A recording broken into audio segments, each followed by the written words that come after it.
No espero ni pido que alguien crea en el extraño, aunque simple relato que me dispongo a escribir. Loco estaría si lo esperara, cuando mis sentidos rechazan su propia evidencia. Pero no estoy loco y sé muy bien que esto no es un sueño. Mañana voy a morir y quisiera aliviar hoy mi alma.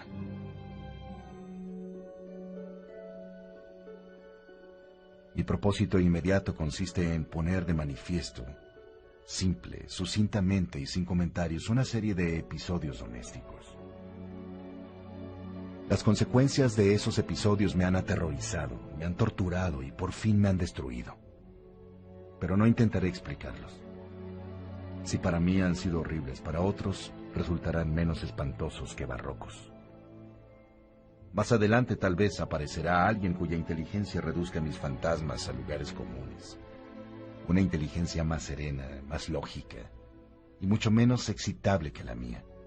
Capaz de ver en las circunstancias que temerosamente describiré una vulgar sucesión de causas y efectos naturales. Desde la infancia me destaqué por la docilidad y bondad de mi carácter. La ternura que abrigaba mi corazón era tan grande que llegaba a convertirme en objeto de burla para mis compañeros. Me gustaban especialmente los animales, y mis padres me permitían tener una gran variedad. Pasaba a su lado la mayor parte del tiempo, y jamás me sentía más feliz que cuando les daba de comer y los acariciaba. Este rasgo de mi carácter creció conmigo, y cuando llegué a la virilidad se convirtió en una de mis principales fuentes de placer. Aquellos que alguna vez han experimentado cariño hacia un perro fiel y sagaz, no necesitan que me moleste en explicarles la naturaleza o la intensidad de la retribución que recibía.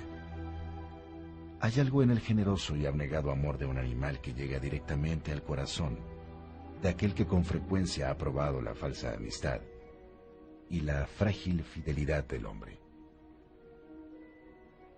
Me casé joven y tuve la alegría de que mi esposa compartiera mis preferencias. Al observar mi gusto por los animales domésticos, no perdía oportunidad de procurarme los más agradables de entre ellos. Teníamos pájaros, peces de colores, un hermoso perro, conejos, un monito y un gato. Este último, el gato, era un animal de notable tamaño y hermosura, completamente negro y de una sagacidad asombrosa. Al referirse a su inteligencia, mi mujer, que en el fondo era no poco supersticiosa, aludía con frecuencia a la antigua creencia popular de que todos los gatos negros son brujas metamorfoseadas. No quiero decir que lo creyera seriamente, y solo menciono la cosa porque acabo de recordarla. Plutón, tal era el nombre del gato. Se había convertido en mi favorito y mi camarada. Solo yo le daba de comer y él me seguía por todas partes en la casa. Me costaba mucho trabajo impedir que anduviera tras de mí en la calle. Nuestra amistad duró así varios años, en el curso de los cuales, enrojezco al confesarlo, mi temperamento y mi carácter se alteraron radicalmente por culpa del demonio. Día a día me fui volviendo más melancólico, irritable e indiferente hacia los sentimientos ajenos. Llegué incluso a hablar de forma desproporcionada a mi mujer y terminé por infligirle violencias personales. Mis favoritos, claro está, sintieron igualmente el cambio en mi carácter. No solo los descuidaba, sino que llegué a hacerles daño. Hacia Plutón, sin embargo, conservé suficiente consideración como para abstenerme de maltratarlo, cosa que hacía con los conejos, el mono y hasta el perro, cuando por casualidad o movidos por el afecto se cruzaban en mi camino. Mi enfermedad, sin embargo, se agravaba. Pues ¿qué enfermedad es comparable al alcohol? Y finalmente el mismo Plutón, que ya estaba viejo y por tanto algo enojadizo, empezó a sufrir las consecuencias de mi mal humor. Una noche en que volvía a casa completamente embriagado, después de una de mis correrías por la ciudad, me pareció que el gato evitaba mi presencia. Lo alcé en brazos, pero, asustado por mi violencia, me mordió ligeramente la mano. Al momento se apoderó de mí una furia demoníaca y ya no supe lo que hacía. Fue como si la raíz de mi alma se separara de golpe de mi cuerpo. Una maldad más que diabólica, alimentada por la poderosa concentración de alcohol de la ginebra, estremeció cada fibra de mi ser. Sacando del bolsillo del chaleco una navaja, la desplegué mientras sujetaba al pobre animal por el pescuezo. Y deliberadamente le hice saltar un ojo. Enrojezco, me abrazo, tiemblo sin control, mientras escribo tan condenable atrocidad. Cuando la razón retornó con la mañana, sentí que el horror se mezclaba con el remordimiento ante el crimen cometido. Pero mi sentimiento era débil y confuso. No alcanzaba a interesar al alma que por alguna extraña razón se mantenía al margen de mis actos. Una vez más me hundí en los excesos y muy pronto ahogué en vino los recuerdos de lo sucedido. El gato, entre tanto, mejoraba poco a poco. Cierto que la órbita donde faltaba el ojo presentaba un horrible aspecto, pero el animal no parecía sufrir ya. Se paseaba como de costumbre por la casa, aunque, como es de imaginar, huía aterrorizado al verme. Me quedaba aún bastante de mi antigua manera de ser para sentirme agraviado por la evidente antipatía de un animal que alguna vez me había querido tanto. Pero ese sentimiento no tardó en ceder. Pasó a la irritación y entonces, para mi caída final e irrevocable, se presentó el espíritu de la perversidad. La filosofía no tiene en cuenta a este espíritu, y sin embargo, tan seguro estoy de que mi alma existe, como de que la perversidad es uno de los impulsos primordiales del corazón humano, una de las facultades primarias indivisibles, uno de esos sentimientos que dirigen el carácter del hombre. ¿Quién no se ha sorprendido a sí mismo 100 veces en momentos en que cometía una acción tonta o malvada por la simple razón de que no debía cometerla? ¿No hay en nosotros una tendencia permanente que enfrenta descaradamente al buen sentido, una tendencia a transgredir lo que constituye la ley por el solo hecho de serlo? Este espíritu de perversidad se presentó, como he dicho, en mi caída final, y el insondable anhelo que tenía mi alma de lastimarse a sí misma, de violentar su propia naturaleza, de hacer mal por el mal mismo, me incitó a continuar y finalmente a consumar el suplicio que había infligido a la inocente bestia. Una mañana, obrando a sangre fría, le pasé un lazo por el pescuezo y lo ahorqué en la rama de un árbol. Lo ahorqué mientras las lágrimas manaban de mis ojos y el más amargo remordimiento me apretaba el corazón. Lo ahorqué porque recordaba que me había querido y porque estaba seguro de que no me había dado motivo para matarlo. Lo ahorqué porque sabía que al hacerlo cometía un terrible pecado, un pecado mortal que comprometería mi alma hasta llevarla, si ello fuera posible, más allá del alcance de la infinita misericordia del Dios más misericordioso y más terrible. La noche de aquel mismo día en que cometí tan cruel acción me despertaron gritos de incendio. Las cortinas de mi cama eran una llama viva y toda la casa estaba ardiendo. Con gran dificultad pudimos escapar de la conflagración mi mujer, un sirviente y yo, porque todo quedó destruido. Mis bienes terrenales se perdieron y desde ese momento tuve que resignarme a la desesperanza. No incurriré en la tan común debilidad de establecer una relación de causa y efecto entre el desastre y mi criminal acción. Pero estoy detallando una cadena de hechos y no quiero dejar ningún eslabón incompleto.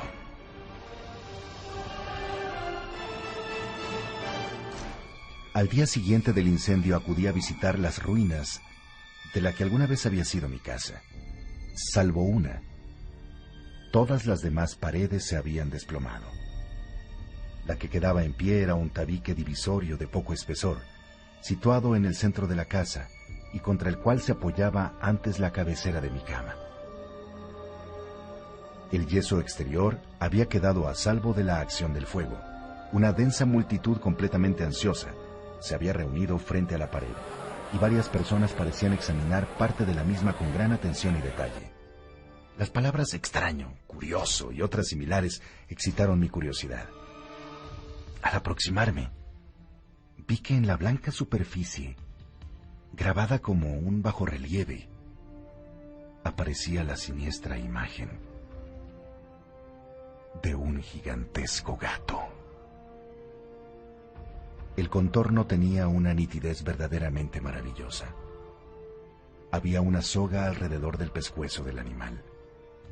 Al descubrir esta aparición, ya que no podía considerarla otra cosa, me sentí dominado por el asombro y el terror. Pero la reflexión vino luego en mi ayuda. Recordé que había ahorcado al gato en un jardín contiguo a la casa. Al producirse la alarma del incendio, la multitud había invadido inmediatamente el jardín. Alguien debió de cortar la soga y tirar al gato en mi habitación por la ventana abierta. Sin duda, habían tratado de despertarme en esa forma. Probablemente la caída de las paredes comprimió a la víctima de mi crueldad contra el yeso recién aplicado, cuya cal, junto con la acción de las llamas y el amoníaco del cadáver, produjo la perturbadora imagen que acababa de ver. Si bien, en esta forma quedó satisfecha mi razón, ya que no mi conciencia, sobre el extraño episodio, lo ocurrido impresionó profundamente mi imaginación. Durante muchos meses no pude librarme del fantasma del gato, y en todo ese tiempo dominó mi espíritu un sentimiento informe que se parecía, sin serlo, al remordimiento. Llegué al punto de lamentar la pérdida del animal y buscar, en los viles antros que habitualmente frecuentaba, algún otro de la misma especie y apariencia que pudiera ocupar su lugar. Una noche en que, borracho a medias, me hallaba en una taberna más que infame, reclamó mi atención algo negro posado sobre uno de los enormes toneles de ginebra que constituían el principal mobiliario del lugar.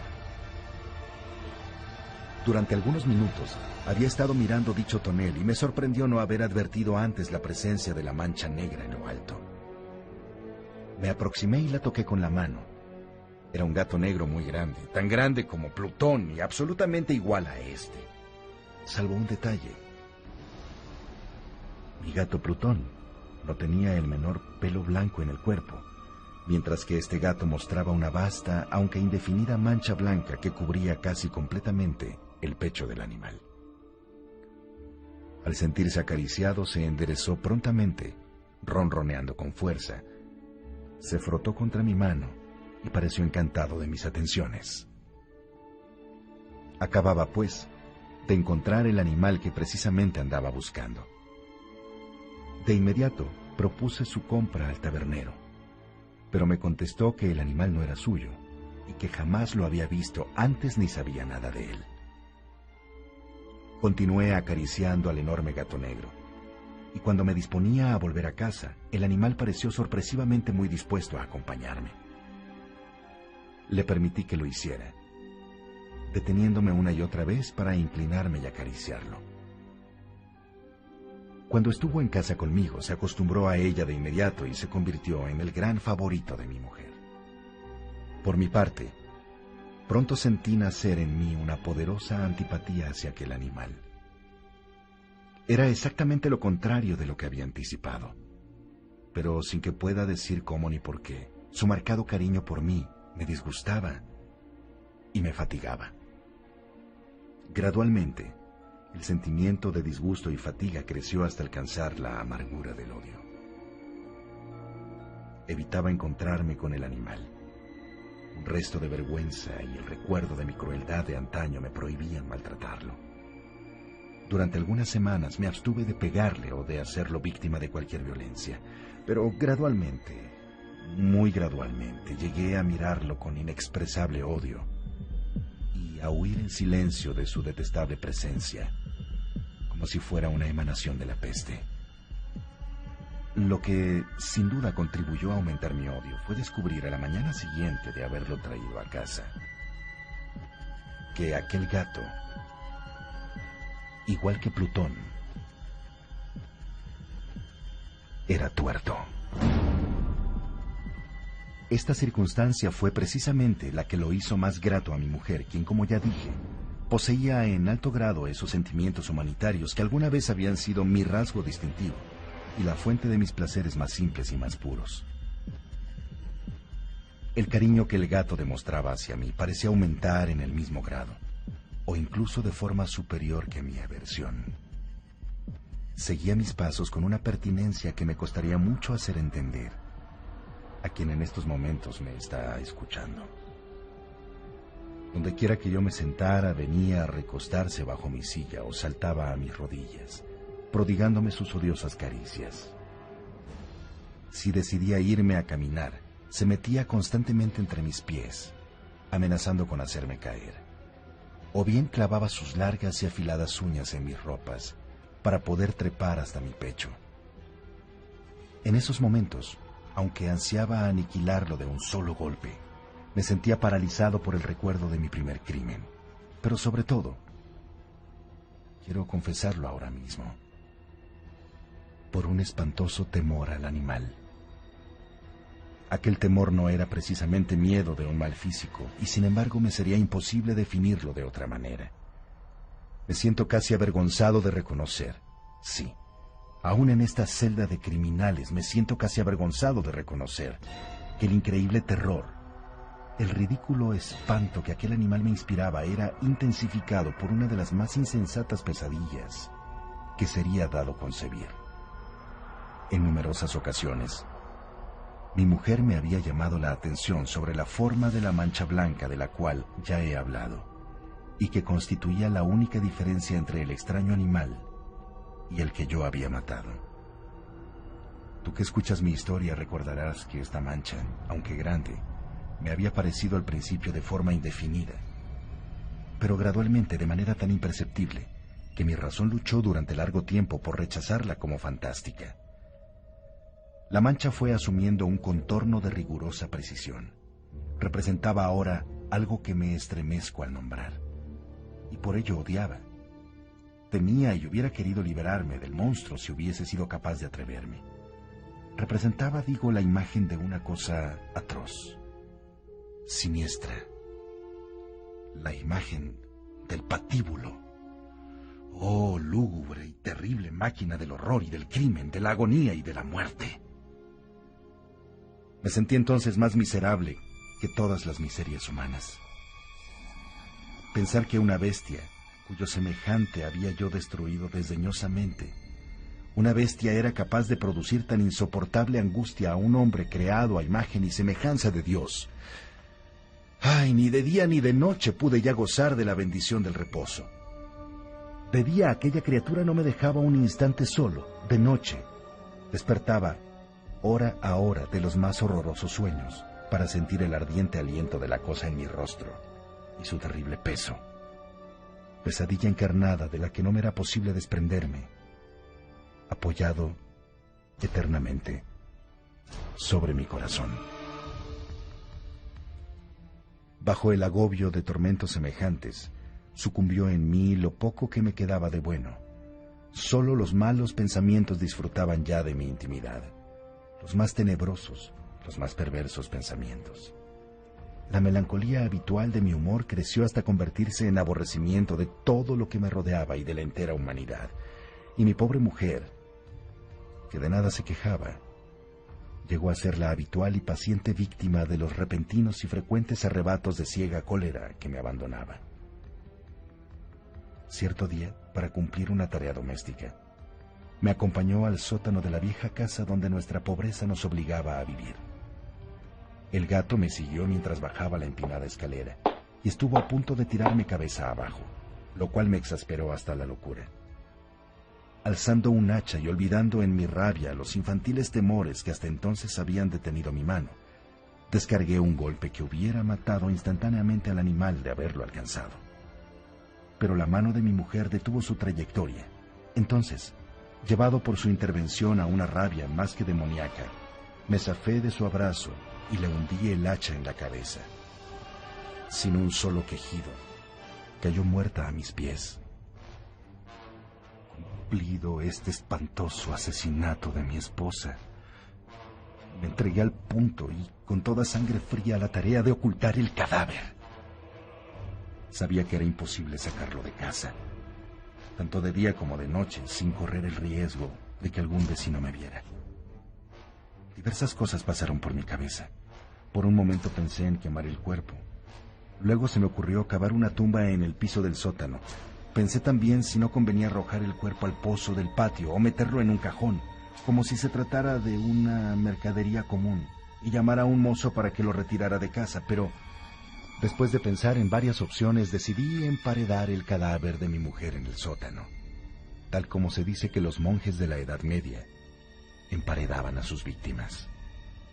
El sótano se adaptaba bien a este propósito.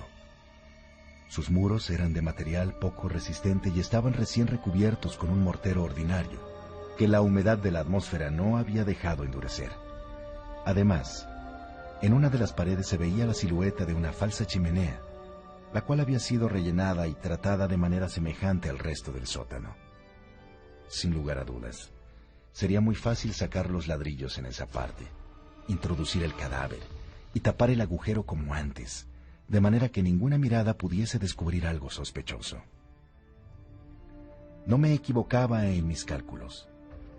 Fácilmente saqué los ladrillos con ayuda de una palanca y luego de colocar cuidadosamente el cuerpo contra la pared interna, lo mantuve en esa posición, mientras aplicaba de nuevo la mampostería en su forma original. Después de conseguir argamasa y arena, preparé un material que no se distinguía del anterior, y retoqué cuidadosamente el nuevo enladrillado. Concluida la tarea, me sentí seguro de que todo estaba bien. La pared no mostraba la menor señal de haber sido tocada. Había barrido hasta el menor fragmento de material suelto. Miré a mi alrededor y triunfante me dije: aquí por lo menos no he trabajado en vano. Mi paso siguiente consistió en buscar a la bestia causante de tanta desgracia, pues al final me había decidido a matarla. Si en aquel momento el gato hubiera surgido ante mí, su destino habría quedado sellado. Pero por lo visto el astuto animal, alarmado por la violencia de mi primer acceso de cólera, se cuidaba de aparecer mientras no cambiara mi humor. Imposible describir o imaginar el profundo, el maravilloso alivio que la ausencia de la detestada criatura trajo a mi pecho. No se presentó aquella noche, y así por primera vez desde su llegada a la casa pude dormir profunda y tranquilamente. Sí, pude dormir, aun con el peso del terrible crimen sobre mi alma. Pasaron el segundo y el tercer día, y mi atormentador no volvía. Una vez más respiré como un hombre verdaderamente libre. Aterrado, el monstruo había huido de casa para siempre. Ya no volvería a contemplarlo. Gozaba de una suprema felicidad y la culpa de mi negra acción me preocupaba muy poco. Se practicaron algunas averiguaciones a las que no me costó mucho responder. Incluso hubo una búsqueda en la casa, pero naturalmente no se descubrió nada. Mi tranquilidad futura me parecía asegurada. Al cuarto día del asesinato, un grupo de policías se presentó inesperadamente y procedió a una nueva y rigurosa inspección. Convencido de que mi escondrijo era impenetrable, no sentí la más leve inquietud. Los oficiales me pidieron que los acompañara en su examen. No dejaron hueco ni rincón sin revisar. Al final, por tercera o cuarta vez bajaron al sótano. Lo seguí sin que me temblara un solo músculo. Mi corazón latía tranquilamente, como el de aquel que duerme en la inocencia. Estuve paseando de un lado al otro del sótano. Había cruzado los brazos sobre el pecho y andaba tranquilamente de aquí para allá. Los policías estaban completamente satisfechos y se disponían a marcharse. La alegría de mi corazón era demasiado grande para reprimirla. Ardía en deseos de decirles por lo menos una palabra como prueba de triunfo y confirmar doblemente mi inocencia.